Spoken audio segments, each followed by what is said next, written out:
my laptop as well as streaming live here with you today. So welcome to the energy reading for the week. If this is your first time hopping on, my name is Aileen Reyes. I'm an energy reader. I also do spiritual mentorship and coaching, but that is not all that I do. There's a lot of tricks in this bag, so I'm really happy to see you here. How is everybody feeling? That was quite the weekend energy that we had. So I hope everybody is feeling nice and boosted and positive with that nice return of the sunshine and glorious weather that we had.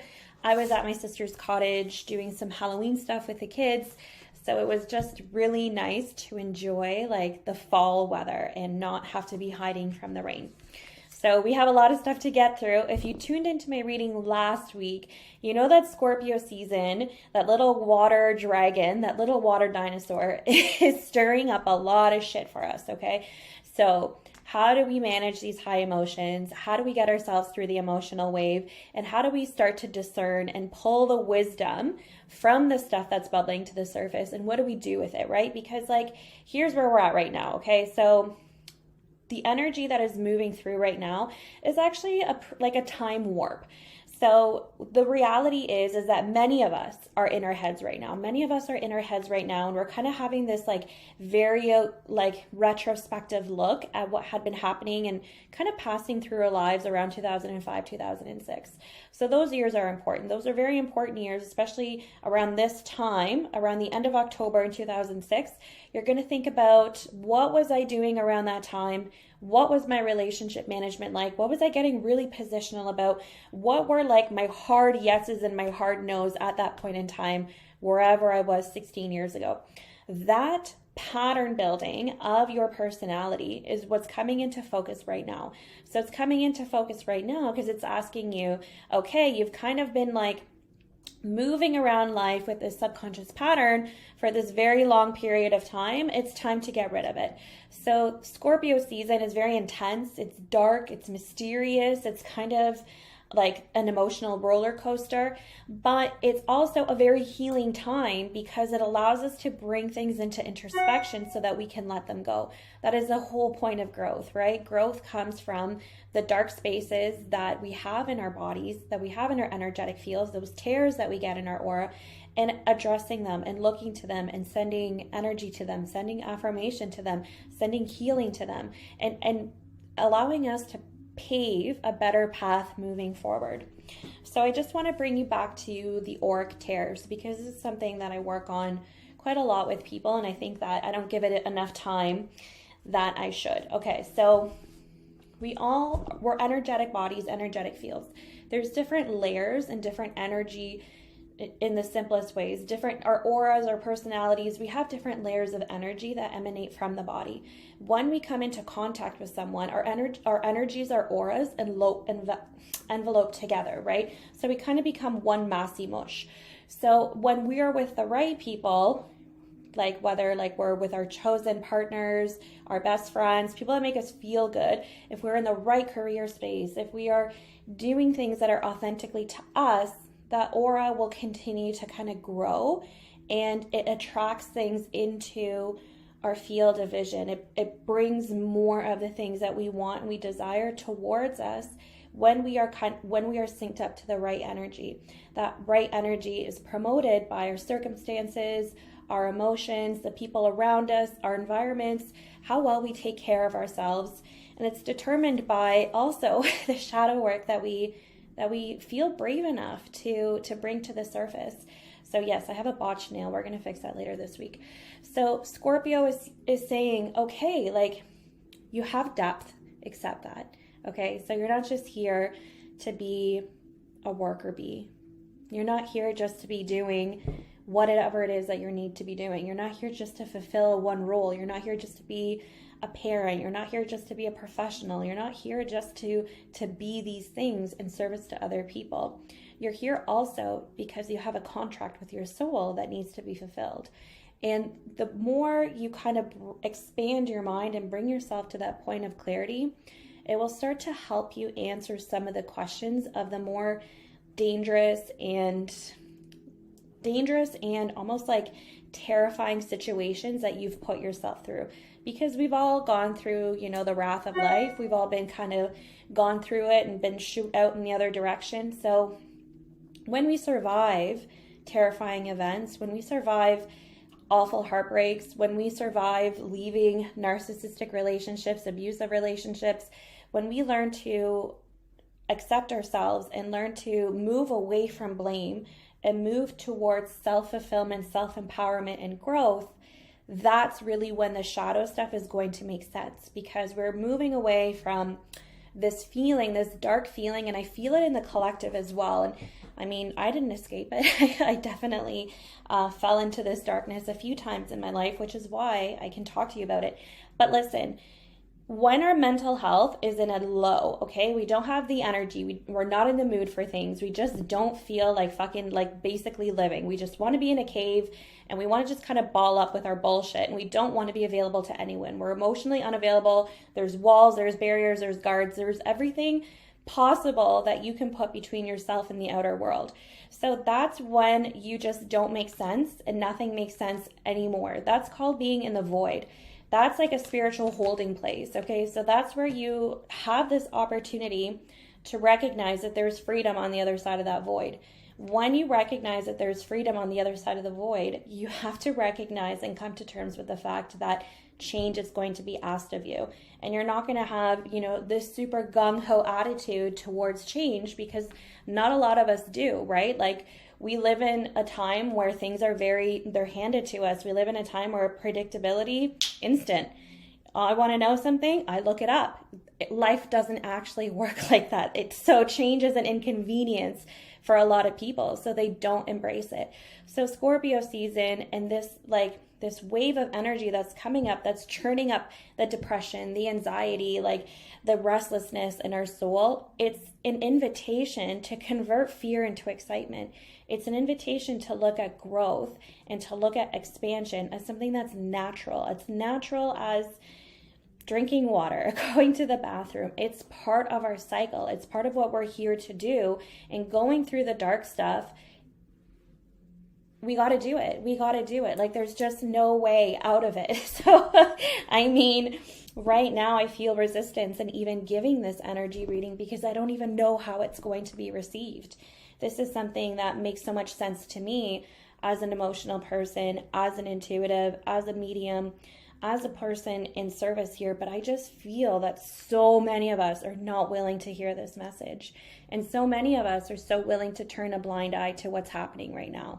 And I want you just to consider this. Any hardship that you have gone through, any time that you feel that you have been unlucky, any time that you feel that, the world is out to get you, or that everyone else is designed for luck, you're designed for you're designed for failure, that you're never going to be in that number one spot, that you're never going to actually be that version of yourself that you truly desire, that version of yourself that's winning, that version of yourself that life gets to be easy, that version of yourself where finances are easy, where freedom is easy, because you're stuck here going, oh, how can I possibly do that? That is a fantasy. It's not a fantasy. You have the power within yourself to create your own reality. But there's 3 ways that you have to come about this, okay? And this is what's being supported right now. You have to think about the things that you actually truly want and why you want them. Do you want that outcome? Do you want that benefit of the outcome more than anything in the world? Or do you just feel like you need it in order to keep doing what other people are doing? So if it's not authentic to you, it's not going to come through.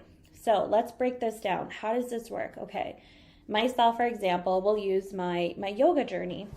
And I'll use my yoga journey in comparison to weight loss, because I think weight loss is a pretty general topic that most people are consciously struggling with until they figure it out. So I had endometriosis for 20 years. So I struggled with weight gain because of my hormones. So I always carried extra weight around my middle, in my breast, in my butt, all the dense areas, okay, lumpy.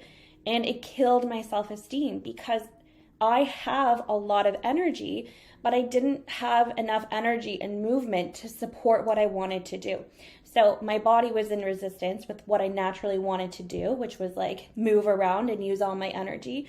But, you know, with like, with lumpy parts, you're getting stuck halfway trying to, you know, touch your toes, and you're trying to dance and you're out of breath. And it's like, fuck, man, am I ever going to get a break here?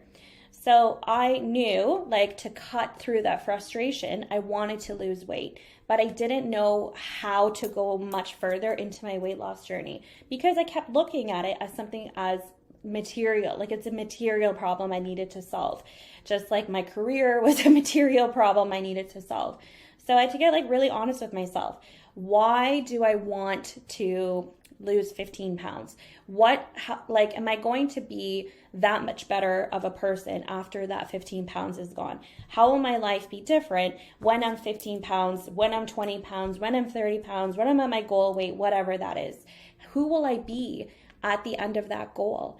So who I want to be today is not who I thought about wanting to be when I was, you know, proposing these like crazy weight loss goals when I was in my 20s and early 30s. Now it's like, okay, I want to feel lighter in my body. I want to learn how to resist movement, and I want to learn how to work with gravity, because I want to be flexible, because I know that when I'm flexible, I get to a really quiet, meditative state of mind, and I like it in there. I like that version of myself where I'm calm, where I'm peaceful, where ideas flow in and out and through me, and they make me feel good, and they make me expansive, and my heart is happy. So there's so much purpose underneath that desire. Does it matter what I weigh? No, I've actually gained more weight doing yoga, but I've earned so much self-respect. I've earned so much integrity. I've earned such a deeper connection with myself. And it's really mindfulness that I was after. I wasn't after having a weight loss goal. I was after having that beautiful mindfulness and that shift to really love myself. So through every practice, every move, every extension, I learn more about myself. More gets released in those movements. Okay, so like yoga is designed to work through your energy points and to release things from your subconscious. It's a beautiful mindful practice. So what I learned, and this is why I'm telling you this story, is that we have to think now, if we're setting goals for ourselves, you know, if we want to be rich, if we want to be powerful, if we want to be free, if we just want to be able to tell our partners that we're going on date nights like more than once a year, just setting down new rules, setting down new precedents for our lives, we have to be really, really clear about why we want that precedent. We have to be really clear about wanting that desire, knowing that that desire is coming, and we have to set ourselves up for success. Without that foundational groundwork, nothing is going to work for you. You're always going to hate growth. You're always going to be stuck where you are, and you're always going to be defaulting to blaming the environment, blaming everybody, blaming your mom, bringing your upbringing, blaming your mother wounds, blaming your father wounds, you know, blaming society, blaming your race. You're going to be blaming everything external about yourself, instead of sitting with a quiet, peaceful heart and saying, okay, what is all that deep emotional work really about? What is it meant to teach me? What wisdom is in the lesson? What am I missing here? What do I need to get really comfortable understanding? And what you're being called home to address is your love language. You're being called home to address how you love yourself, how you love other people, how you've been loving, how you've missed opportunities in love. And when you start looking at life through that compassionate lens of self-love, the growth naturally just guides you. You don't have to force your growth. You don't have to force your development. Your mind and your spirit begin to form a connection, and they work together to support you through your natural evolutionary process. They work together to get you from point A to point B. When you get stuck, it's because you've reached a new level of expansion. It's time for a new set of questions.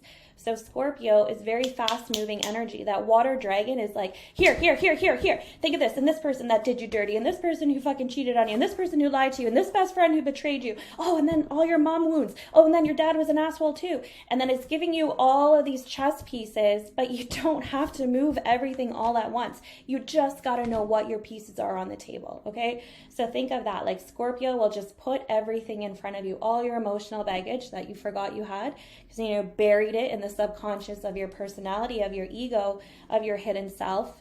And now your higher self is going, okay, we need to drop that baggage. So now that you've excavated it, it's time to get rid of that stuff. It's cleaning house, right? We're energetically cleaning our house so that we can address our energetic tears. So I want to attempt to draw something for you because I really feel that I need to talk to you guys about energy tears. Just let me find a pen.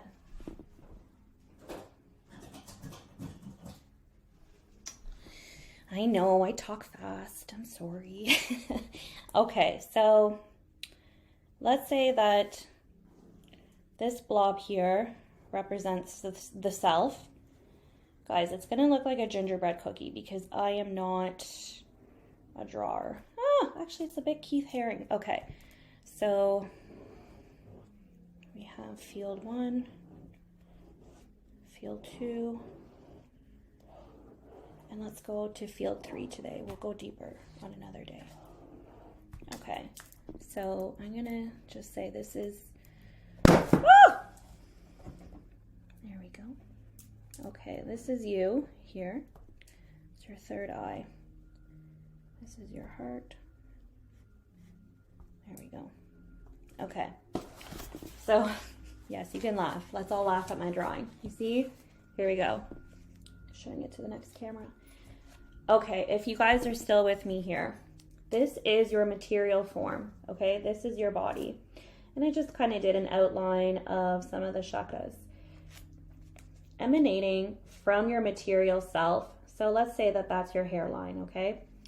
There are these invisible layers, well, not to me because I can read your aura, but they're like, this is your auric field, and then these fields also have names, but I don't want to confuse you guys, so I won't put them in here in this live. What I'm saying is we are born and we have this energy that envelopes our human body. This energy is in constant motion all the time. This energy goes beyond our present moment. This energy exists in the past, in the present, and in the future. And this energy, when it wants us to address a tear, for example, it will use the third eye as an entry point, download it into our imagination or our dream world or our memory cortex, and it will give us a visual cue. So when we are thinking about, let's say we're rock and rolling in life, blah, blah, blah, and all of a sudden we think of a best friend that we had when we were 20. We had a falling out with that individual and we're like, oh, why am I thinking about that person? And then you go to the store and you see that person. That is not a coincidence. That is something to follow through on, something to follow up on. That is telling you that you have an energy tear in your field here. What that means is when you get an energetic tear in your energy field, it creates a gap. When that gap is created, negative energy enters that gap. And then there's a whole other host of parasitic energetic information that can enter those spaces as well. When a person is deeply stressed, deeply depressed, and is going through very deep internal mental anguish, and they come to me, okay, this has nothing to do with replacement therapy, CBT, nothing like that, so get that out of your mind. But when people come to me and they're in deep misery and they're expressing, that they're in this pattern of creating bad scenarios, falling for the wrong people, falling for people's lies, and just always feel like they have to be on guard with themselves and they're scared, it's because they have some very large auric tears here that need to be addressed.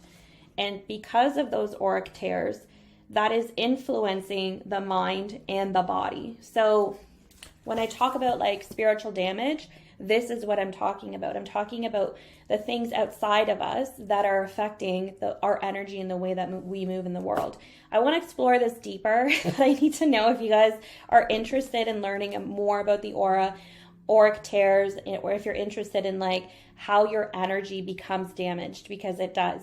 So we have to address this, and this is the part that's missing from Western psychology, and it's missing from Western help, because it's very focused on addressing the mind, and it's not focused on addressing spiritual damage.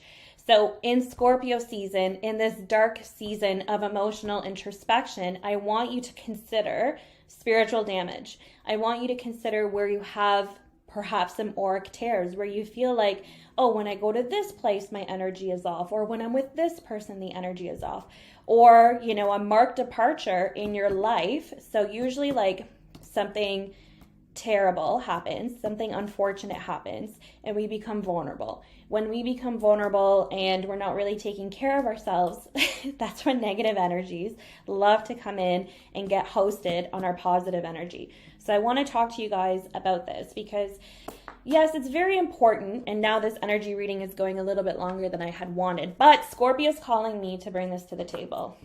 When we think about like spiritual development, I think a lot of us get very stuck and positional on like positivity and light and love and affirmations, and they think that that's the whole spectrum of it, but it's not. It's actually a lot more dark than it is light. The lightness comes at the end of the tunnel, okay? But the spiritual journey starts in the darkness, okay? So there's a lot of gods and figures, spiritual guides that can help us when we're in the dark. And right now we're in the dark, okay? So that's why I'm bringing them up. So yes, there's, you know, salvation at the end of it. There is, but we have to learn about what goes on beneath the surface, okay? So, you know, right now, energetically, the veil's very, very thin, very thin. People's powers are amplifying. People's ability to express themselves through their intuitive channels are becoming something more of a norm in the conversations that we're having.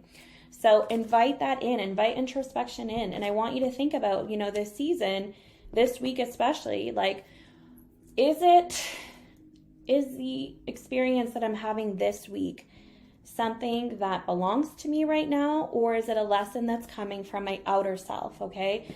So think of my gingerbread man here, and, you know, just sub yourself in there. And before you react, before you get disappointed, before you throw in the towel, before you lose hope, just think, detach from the emotion and kind of step back and go, wait a minute, what could this really mean? What is the whole picture of myself? Because your identity, yourself, your soul, your energetic signature transcends and goes beyond probably what you understand. So when, you know, those visualizations are entering into the dream world and we're thinking about people that passed away, or we're yearning to be with people, our loved ones that passed away, especially like Scorpio season's very like death related. So when those visualizations are coming through, just make a practice of journaling everything down. Make a practice of getting to know what your spiritual guides are telling you. Your spiritual guides will come to you through those visualizations. Your spiritual guides will come to you through those like kind of moments where you're like, that's interesting. That's when you know, like, hey, I'm not alone in this situation, okay? So it's a dark time for a good reason. It's a dark time for a good reason, okay?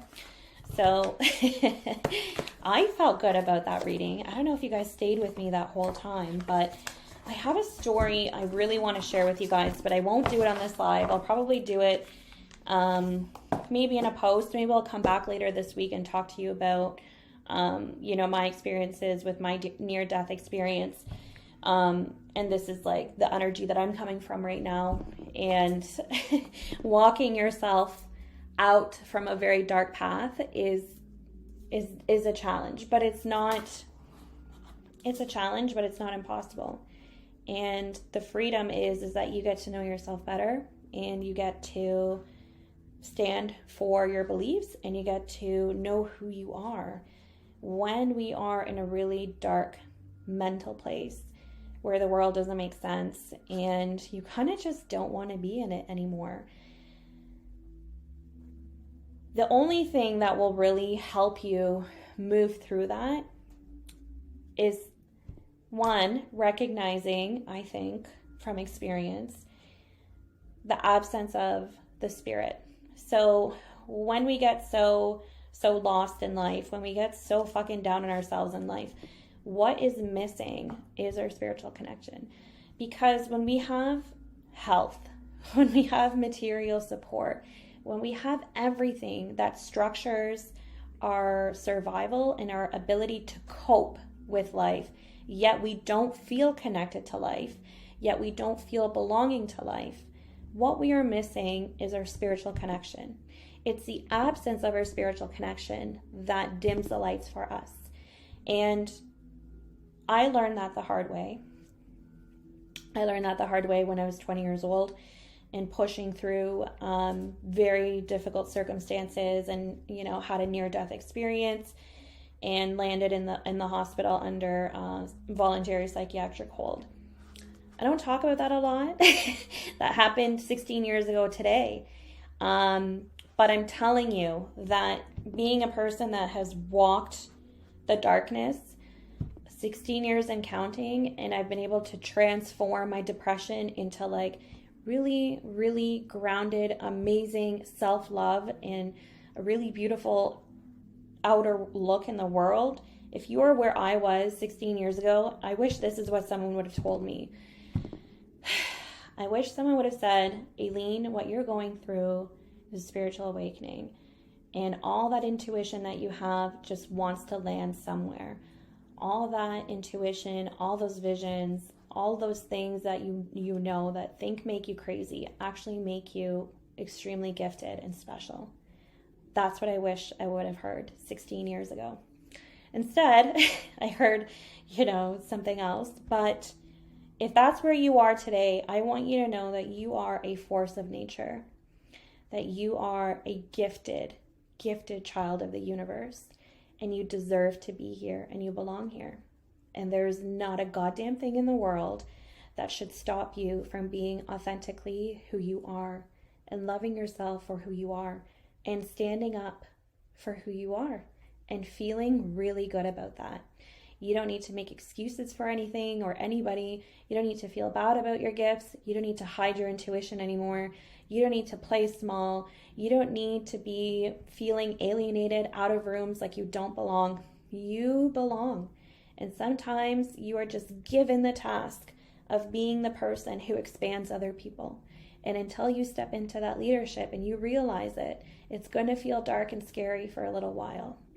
It's going to feel like you don't have your feet on the ground. But I promise you, when you get out of the void, your purpose and everything you're meant to do in this world will just naturally unfold before you. I promise. Okay? So let's pull a card from the Shaman's Dream Oracle deck. Sorry if that's like mega loud. Okay, card of the day to get us through, mental health is on the mind. So let's pull a card to support our mental health and to come to terms with our intuition and with our spiritual selves. We all need a push in this direction right now to stay sovereign.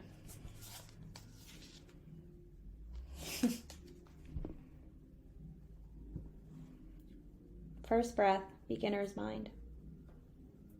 I mean, the way that we are supported in these readings sometimes makes me want to cry, because here we are, this whole reading today, this reading which was hard emotionally for me to get through. If you guys, haven't noticed, I've been holding back tears, but the beginner's mind, the beginning of your spiritual journey. A lot of us are here right now. Don't lose hope. Stay with it. Do the shadow work. Get introspective. Own your parts. Own everything that makes you whole. This is the season, because don't trust anything until you learn to trust yourself. You cannot give trust away until you can trust your intuition, trust your heart, trust your decision making, trust your risk. Beginner's mind is a healthy start, okay? It's a fresh start, but you're starting fresh because you're starting from the place that you avoided the most, the darkness. So let's do the reading. Oh, I want to cry. I will cry. Holy fuck.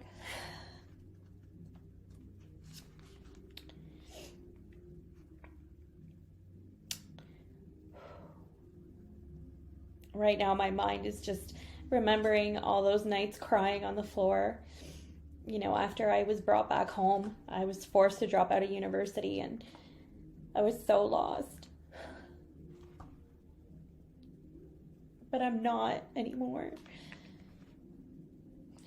Okay. When the first breath card shows up for you, it's time to leave the old stories and tales behind. You have arrived. Take a deep breath and another. There's nothing else you need to do but take in the new world that is revealing itself around you. Oh, man. Trust your natural curiosity. There is no need to dwell on how difficult the journey has been or how tight the passage to get to where you are now. Just take it all in and experience the awe and wonder of your arrival at this destination. I'm also going to add that you're a fucking survivor. Even if it is familiar place you have to come to many times before, try to experience it as if it is for the first time, for you are renewed. And the old you is no longer your concern. Practice the beginner's mind, not labeling or naming what you see and experience. That situation that was so difficult only a few days ago, just be with it and breathe. You have already gone beyond it. You have overcome and resolved it, even if no one else realizes this yet. Soon enough, they will, as you move on. Do not squander the power of first breath, giving the old narrative mouth-to-mouth resuscitation. Use it for new beginnings, to animate a world you can play and create in. Do not underestimate the power of your breath and the magic of the word. Friends, I'm in my feels today. But this is my spirituality is so sacred to me. It saved my life many times over. And this is my truth. And there's so much love in coming here and sharing space with you. So that is our energy reading for the week ahead. We are keeping our mind moving forward as the reading suggests, honoring the breath and honoring that beginner's line, and remembering that at any point in the day, you can start anew. You can always start over. Take this practice a little bit deeper and do some heart-opening yoga for the week ahead to move this energy that's coming up. I'm going to post some yoga poses that have really helped me in nurturing, those pieces of me, those tender pieces of me that survived the Great Depression of 2007 and 2017. And I hope that my share and this reading reached you where you are at today. And I will see you next Monday for our next energy reading. Take care, guys.